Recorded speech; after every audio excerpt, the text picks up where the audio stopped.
menabur bagi misi. Amin. Haleluya. Ini kayaknya kenapa sih soal uang? Iya enggak? Kenapa sih soal memberi? Aduh. Oke, kalau kita lihat dari 2 Korintus pasal ke-9 ayat 1 sampai 5 ini, ada latar belakang yang Paulus ceritakan tentang memberi. Jadi, jemaat yang ada di Korintus ini, mereka itu punya semangat yang menggebu-gebu dalam memberi. Tapi tiba-tiba mereka semangatnya padam.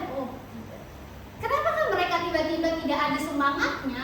Kenapa mereka tiba-tiba ada antusias untuk memberi tapi tiba-tiba hilang?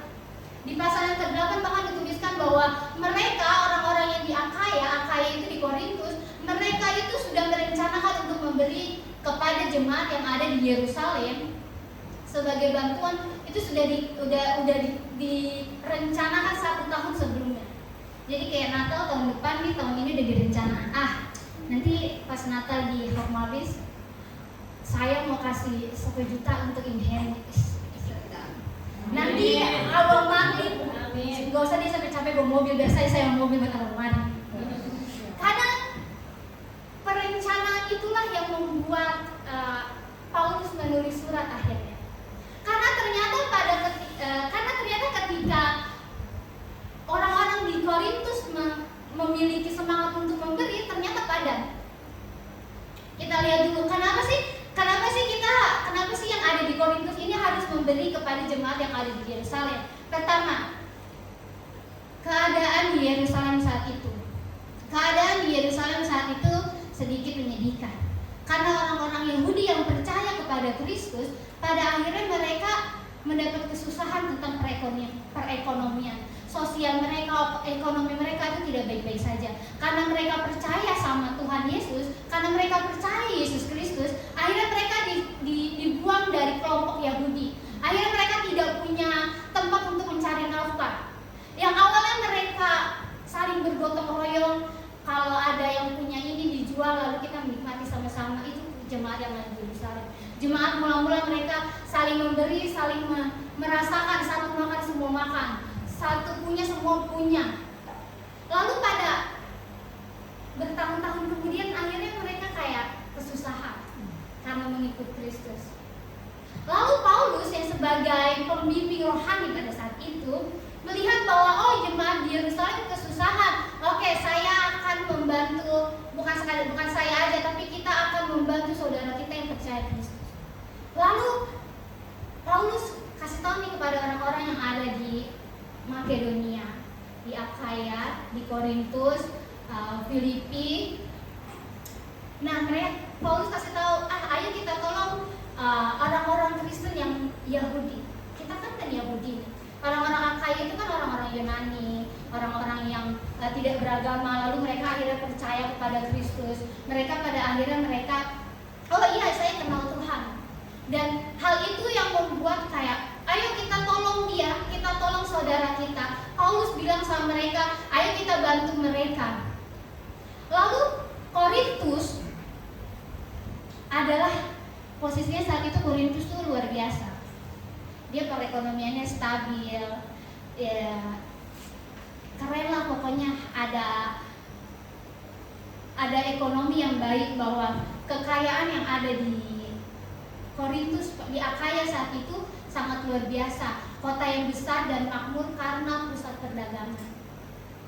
Korintus adalah pusat perdagangan yang artinya se-Asia Eropa. Dan Korintus dan Akaya itu di Korintus, dia itu pusatnya. Jadi ya kayak lihat lagi di Jakarta ini pusatnya. Pasti berkembang lebih tinggi daripada orang-orang yang di sekitar. Dan Akaya ini, saya sebagai jemaat yang ada di Akaya di Korintus, saya berinisiatif untuk memberi untuk orang-orang Yerusalem yang sedang kesusahan, orang-orang Yahudi yang kesusahan. Kita non Yahudi tapi kita membantu orang-orang Yahudi. Karena sesama Kristen, sesama pengikut Tuhan. Itulah yang terjadi pada saat itu. Jemaat yang ada di Korintus akhirnya menyadari bahwa ayo kita tolong-menolong, kita saling bantu-membantu. Seperti kita saat ini, kita saling tolong-menolong. Karena sekalipun kita mencoba untuk berdiri sendiri, kita adalah makhluk sosial. Pelajaran istri kelas 5 tuh itu. Kita tidak bisa bergantung pada diri kita sendiri. Kita tetap butuh orang lain semandiri apapun kita. Kita butuh tukang grab untuk jemput. Kalau nggak ada pacar ya sudah kita kenal. Kalau nggak bisa ada orang yang nolong kita, ayo sudahlah ada abang grab.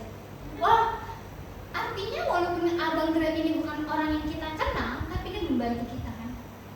Artinya kita tetap butuh orang lain. Dan hari itu pun yang dirasakan oleh saudara-saudara kita yang ada di Yerusalem saat itu. Mereka sedang membutuhkan bantuan yang ada dari jemaat-jemaat yang ada di Korintus. Lalu tiba-tiba jemaat yang ada di Korintus patah semangat. Loh, kenapa tiba-tiba mereka hilang semangat? Kenapa tiba-tiba mereka tidak ingin memberi lagi untuk jemaat yang ada di Yerusalem? Karena yang pertama, ada ajaran-ajaran palsu. Surah 1 Korintus itu dijelaskan bahwa saya ini pengikut ini, saya ini pengikut itu. Karena terlalu banyak ajaran, terus lalu mereka mulai pecah.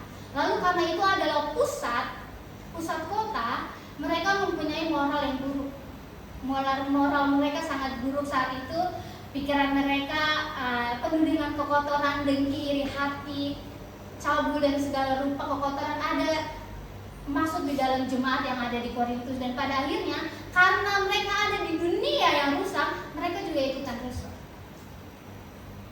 Tapi karena Paulus sebagai pembimbing yang baik, pembimbing yang oh iya mereka sedang kesusahan, saya sebagai pembimbing saya harus memberikan surat kepada mereka. Lalu Paulus sebagai pembimbing yang baik yang menuliskan surat Korintus.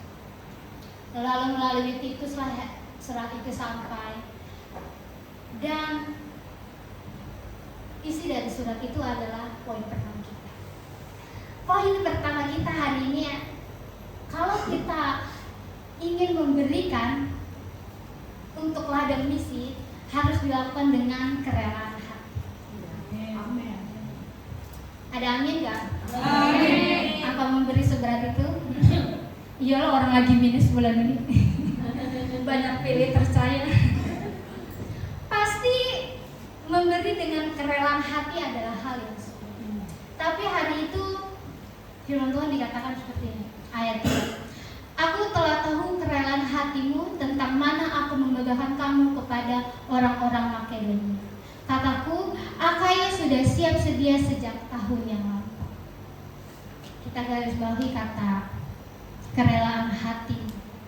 Oh, apa itu kerelaan hati? Kalau kita lihat dari bahasa aslinya, bahasa Yunani itu artinya protimia. Protimia itu artinya kesiapan yang bersemangat, gairah rohani, semangat untuk melakukan sesuatu yang baik. Jadi artinya kerelaan adalah semangat yang membara untuk memberikan sesuatu hal yang baik. Kerelaan hati itu tidak mudah karena semua yang akan ingin dilakukan hal-hal yang positif itu dimulai dari hati. Ketika hati kita mulai sudah siap, kita bisa memberi. Semua itu dimulai dari kerelaan hati. Tidak akan bisa memberi 1000 pun ke gereja ini kalau kita tidak siap.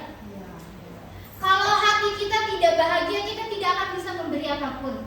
Bahkan senyum pun kalau kita dipaksakan, kita tidak akan bisa senyum. Coba kalau ini lagi jutek sama saya nggak akan senyum begini. Maafin, kita nggak temenan dulu hari ini. Kita akan membuang semuanya itu hanya karena kita tidak rela. Kita akan lupakan kebaikan-kebaikan kita. Bodo amat, saya nggak mau kasih lagi ke gereja ini. Apa masa ibu gembalanya lihat udah ada mobil 5. Saya nggak mau kasih ke sini lagi. Saya nggak akan. Saya kasih yang paling banyak kok. Nama saya tidak ditulis di pengumuman. Kadang tidak ada kerelaan itulah yang membuat rusaknya layanan, rusaknya memberi, rusaknya kasih yang tulus. Karena kerelaan adalah kesiapan yang bersemangat. Karena kerelaan adalah gairah rohani, semangat untuk melakukan sesuatu hal yang baik. Puji Tuhan, kemarin kita punya contoh yang real tentang kerelaan hati. Minggu lalu kita rapat tentang Natal. Lalu Ibu Heni cek kita butuh ini. Lalu kenapa Ibu saya kasih beras, Ibu saya kasih ayam. Iya, itu adalah awal Ibu. itu artinya kerelaan. Kerelaan itu artinya semangat yang di awal. Kerelaan ini baru awal, saudara-saudara. Nanti sampai di poin ketiga baru tahu. Di poin yang pertama ini adalah awal. Kerelaan hati adalah awal, semangat adalah awal. Karena ketika kita rela, ketika kita memberi dengan kerelaan hati, artinya itu adalah respon kasih kita kepada Allah. Bukan dengan paksaan, bukan dengan disuruh-suruh. Tapi kerelaan adalah inisiatif diri sendiri. Apakah kemarin ibu ini minta Kakak Nova nanti Kakak Nova sumbang beras ya? Kan tidak. Itu adalah kerelaan hati dari Kakak Nova. Dan karena respon yang positif kepada kasih Allah, kerelaan hati itu juga menular.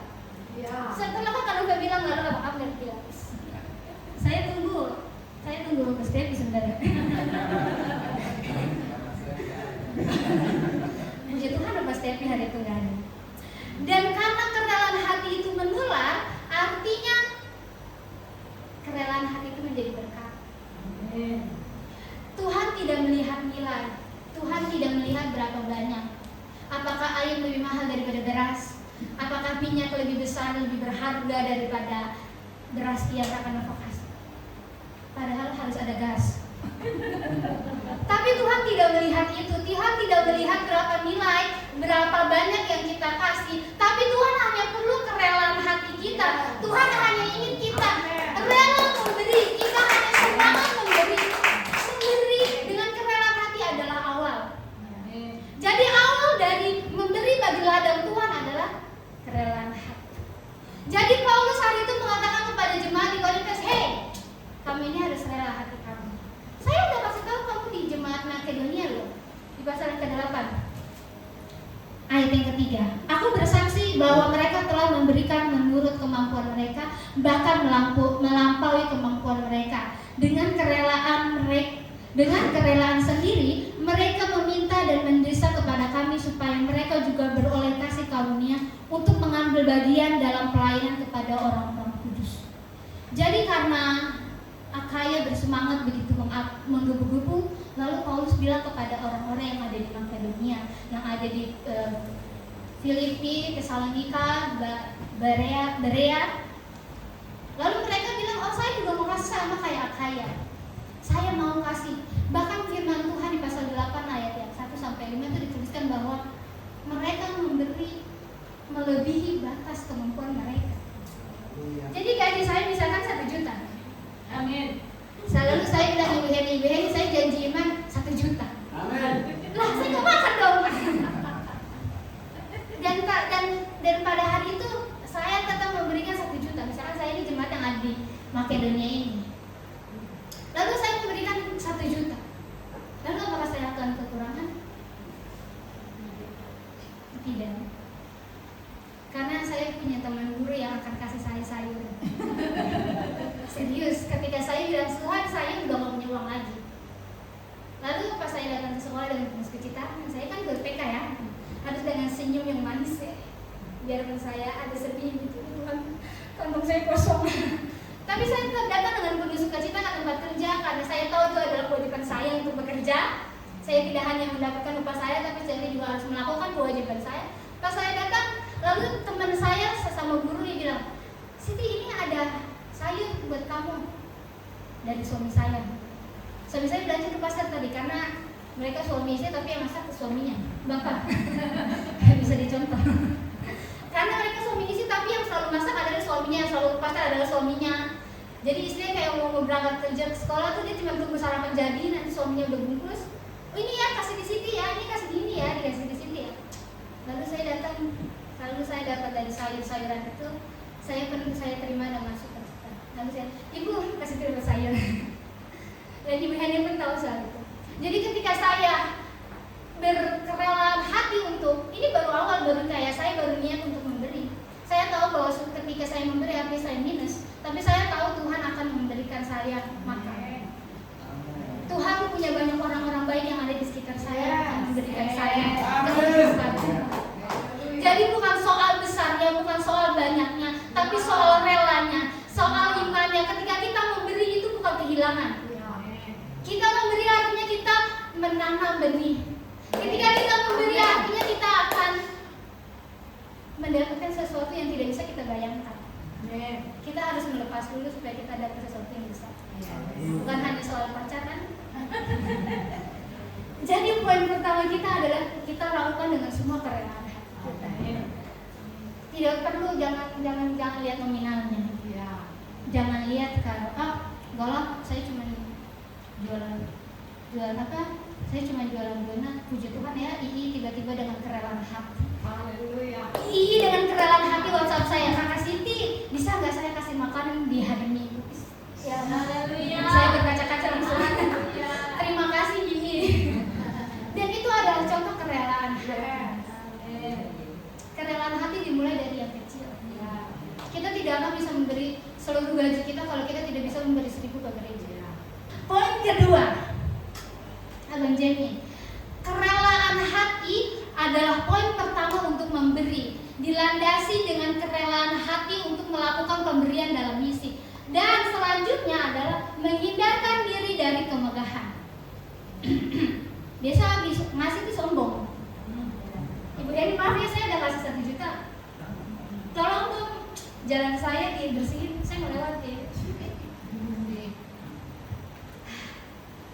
Karena kita tulus-tulus tadi ya kalau kita ingat orang-orang hidup.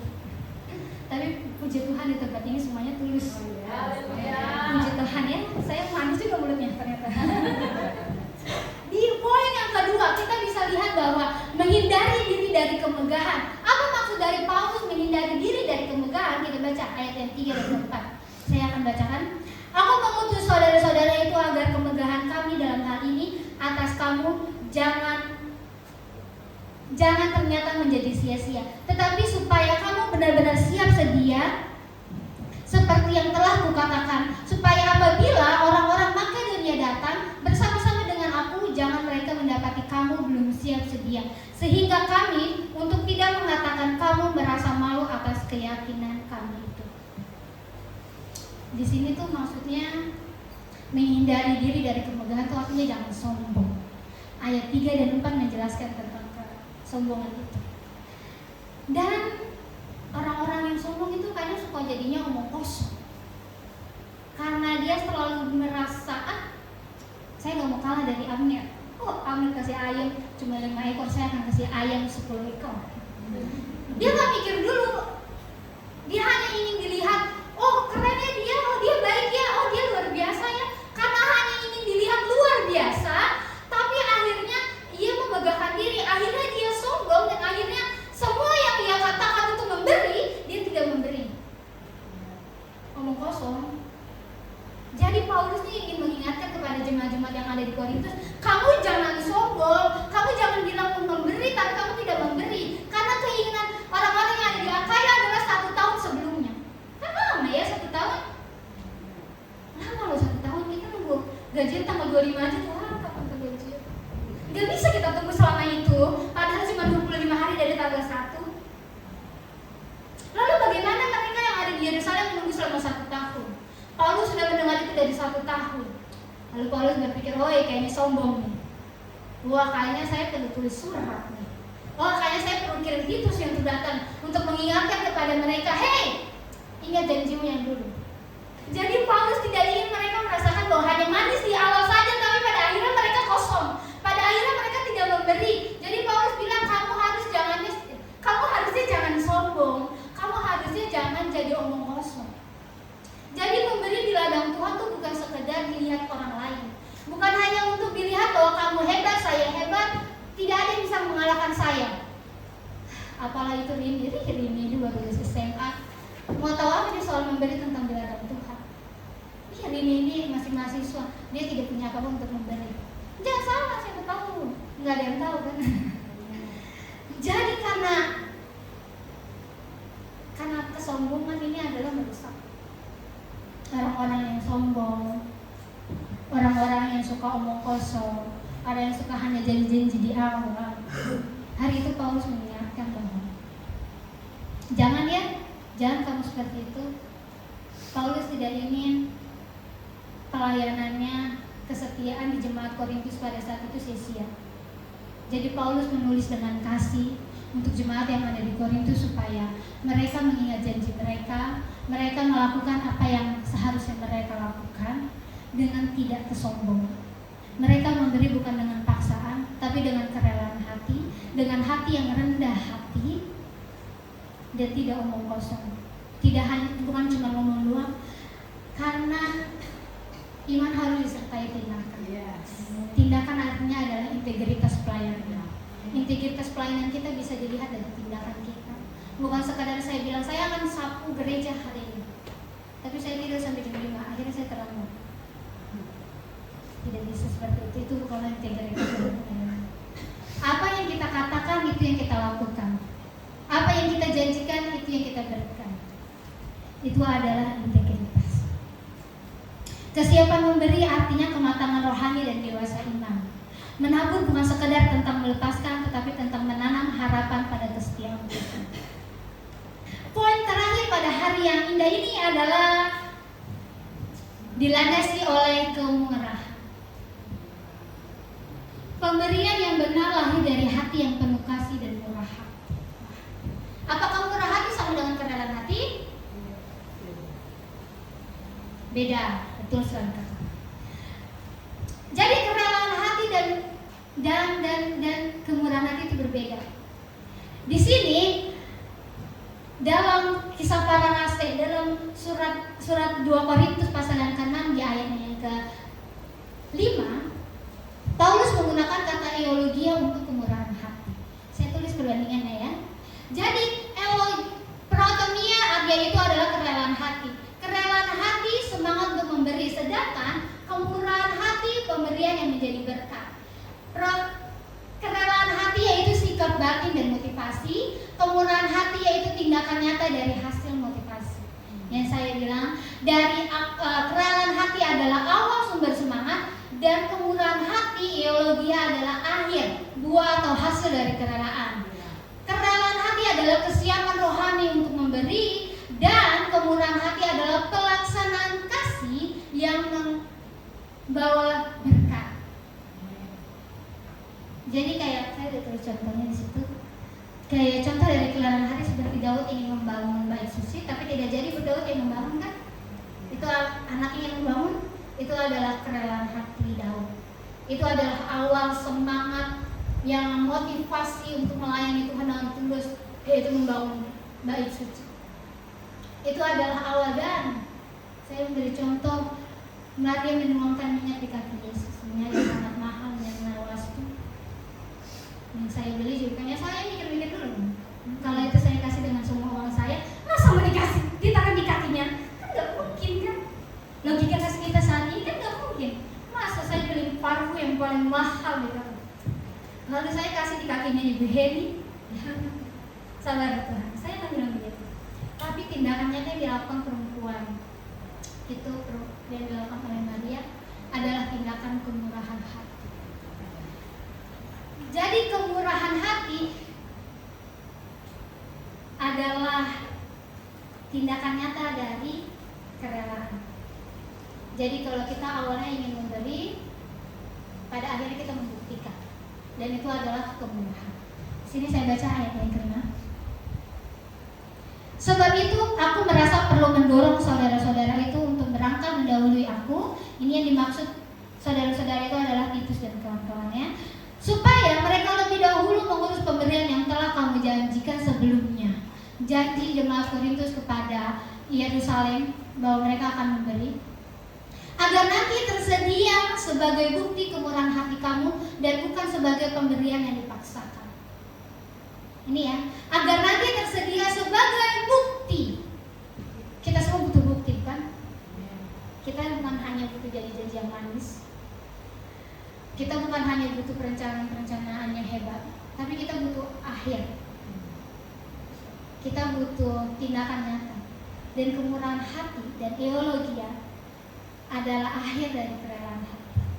Adalah bukti yang menghasilkan berkat. Adalah tindakan nyata dari janji-janji. Jadi memberi di ladang misi bukan hanya soal tentang rela, tapi tentang memberikan sebagai bukti.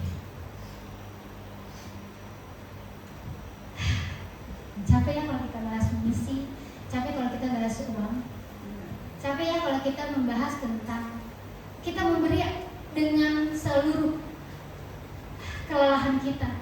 Kita kerja banting tulang, lalu saya kasih untuk Tuhan. Saya akhiri dengan kisah saya sedikit aja. Saya belajar memberi sejak SMA. Kakak rohani saya waktu SMA bilang gini, kalau kamu memberi, kalau kamu kasih persembahan, ini dalam roh kris ya, dulu kita ada roh kris, pasti mesti ada. Kita kalau ibadah di Jumat ada yang namanya roh kris saya. Lalu kakak rohani saya bilang, coba kamu, jangan kamu dikasih jajan 10.000, lalu kamu patekin 2.000 untuk memberi, untuk sebagai persembahan. Karena kan kita simpan dulu 2.000, 5.000 buat jajan, 3.000 buat apa, kayak buat ongkos buat segala macam. Lalu kakak rohani saya bilang hari itu, jangan kalau kamu kasih Tuhan udah kamu ukur duluan. Karena Tuhan tuh kasih kita tidak pernah terukur. Jadi jangan kamu ukur duluan. Jadi jangan kamu kasih 2.000 dari 8.000 kamu. Coba belajar tanya Tuhan, berapa yang harus saya kasih. Lalu saya coba ceritanya. Saya mempraktekkan. Karena apa yang kita dengar harus kita praktekkan. Lalu saya praktekin, ada 2.000 dan 5.000 di kantong saya. Lalu saya lipat dengan ukuran yang sama persis. Lalu saya kantongin dua-duanya di dalam kantong. Lalu kan persembahan dijalankan, saya kan Tuhan kasih 2.000 ya dan 5.000. Pasti kita berharap kita memberikan yang kecil untuk Tuhan, iya kan? Supaya kita bisa jajan yang 5.000 ya lumayan. Saat itu saya dapat Indomie kayaknya. Lumayan kan 5.000, lumayan, bukan lumayan lagi. Ini yang saya. Tapi hari itu yang keluar adalah 5.000, yang sisa 2.000. Ya saya nggak makan dong. Udahlah nggak apa-apa. Ini pertama kali ya, ini pertama. Lalu pas saya bilang udahlah nggak usah, nggak apa-apa. Terus tiba-tiba kakak rohani saya, kita ke kantin yuk. Tenang, nanti akan yang bayar deh. Enak nih, nggak sia-sia kok kasih 5.000. Itu adalah awal saya memberi. Lalu lanjut dengan saya kuliah, saya kerja, lalu saya tahu tentang pemberian buah sulung, tahu tentang memberi 100% ke Tuhan. Saya udah tahu itu, tapi saya pura-pura nanya gini, Ibu gimana ya kalau kita harus memberi ke Tuhan? Ibu persembahan sulung tuh perlu gak sih? Kan itu janjian lama ya. Kayaknya nggak perlu deh, kan perpuluhan aja cukup ya. Nanti saya kasih aja perpuluhan ya Ibu. Saya nggak bilang gitu sih, tapi Ibu Heni cerita dengan luar biasa ya, Ibu ini luar biasa gitu. Dan akhirnya ketika Ibu Heni menceritakan pengalaman tentang memberi buah sulung, saya dan imajinasi saya dan logika saya mengatakan bahwa sabar Tuhan, kita lihat nanti apakah ada keperluan. Kalau ada keperluan ya kan Tuhan tahu saya kerja buat supaya saya bisa bayar uang wisuda. Saya tidak dibiayai siapapun, saya tidak minta dari siapapun. Tuhan membimbing saya dan menolong saya sampai lulus kuliah. Lalu di akhir saya tahu bahwa saya harus kerja untuk bisa membayar kuliah. Jadi saya kerja sambil kuliah, sambil susun skripsi. Lalu ketika saya harus sambil susun skripsi, sambil pelayanan di sini, sambil kerja di Cengkareng, saya hari itu saya harus memberi seluruh gaji saya yang pertama kepada Tuhan. Saya pada akhirnya ketika saya mencoba memberi, Tuhan gak apa-apa, saya coba kasih Tuhan. Berat gak? Berat. Saya pikir gak mikir. Saya gak bisa minta di kakak saya untuk kak kirimin dong kak uang makan. Kan nanti kakak saya bilang kak lu kerja. Masa lu udah kerja masih minta? Nah kalau dia bilang gitu gimana? Dan saya masih tahu diri juga, saya tidak ingin menyusahkan kakak saya. Saya tidak ingin menyusahkan siapapun yang ada di keluarga saya hanya untuk mengisi perut saya. Kalau saya masih bisa berdiri sendiri, saya akan coba berdiri sendiri. Tapi sepertinya saya tidak berdiri sendiri. Saya berdiri bersama Tuhan. Ketika saya akhirnya memberikan itu kepada gereja tentang buah sulung, tanpa saya mendengar omongan dari orang lain tentang ini perjanjian lama, ini perjanjian ini dan segala rupa, saya tidak memperdulikan itu. Saya fokus kepada diri saya dan Tuhan. Saya fokus kepada membangun tentang menaruh benih kepada Tuhan, tentang berharap sepenuhnya kepada Tuhan. Lalu saya bisa hidup selama 1 bulan lebih. Saya juga kalau dipikir-pikir saya tidak tahu dapat uang dari mana. Tapi puji Tuhan saya masih hidup kan sampai hari ini. Saya nggak ngambang kan? Artinya Tuhan memelihara saya sekalipun saya tidak ada. Tuhan memberikan orang-orang baik yang ada di sekitar kita untuk menolong kita ketika Tuhan tahu kita sudah memberikan kebutuhan. Saya tidak bilang saudara harus kasih persembahan sebanyak mungkin ke tempat ini. Ingat bukan satu, kita harus rela dulu.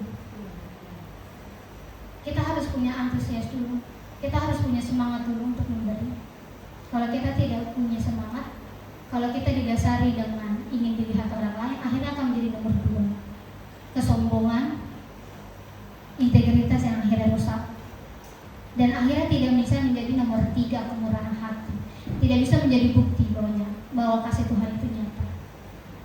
Dan akhir dari cerita kisah Rasul, kisah yang ditulis oleh Rasul Paulus adalah happy ending. Pada akhirnya orang-orang yang ada di Korintus memberikan kepada jemaat yang ada di Yerusalem. Kakak Jamie buka Roma pasal 15 ayat yang ke-25. 25 sampai ayat yang ke-27, ayat yang ke-25. Tetapi sekarang aku sedang dalam perjalanan ke Yerusalem untuk mengantarkan bantuan kepada orang-orang kudus. Sebab Makedonia dan Akaya telah mengambil keputusan untuk menyumbangkan sesuatu kepada mereka, kepada orang-orang miskin di antara orang-orang kudus di Yerusalem. Keputusan itu memang telah mereka ambil, tetapi itu adalah kewajiban mereka. Sebab jika bangsa-bangsa lain terlalu beroleh bagian dalam harta rohani orang Yahudi, maka kewajibanlah juga bangsa-bangsa lain itu melayani orang Yahudi dengan harta dunia mereka. Ini tentang Kristus, bahwa Kristus lahir dari orang Yahudi. Lalu orang-orang yang bukan orang Yahudi, mereka merasakan kasih yang luar biasa, dan itu adalah suatu kewajiban untuk mereka saling membantu. Dan hasil dari memberi kepada orang-orang yang ada di Yerusalem akhirnya adalah itu membuktikan sebagai tindakan nyata bukti kasih sesama orang percaya. Kita tidak membiarkan orang Kristen yang di sana kesusahan sedangkan kita bahagia di sini. Orang-orang di Korintus hari itu tujuan Paulus menuliskan hari itu supaya mereka bisa menjadi berkat bagi orang-orang sesama, bagi orang-orang percaya, orang-orang Kristen pada saat itu. Mereka menjadi berkat, mereka juga menjadi contoh. Mereka akhirnya punya hubungan yang baik. Jadi memberi bukan sekedar kita kasih aja ke gereja, bukan sekedar nominalnya, tapi tentang hubungan kita di tempat ini.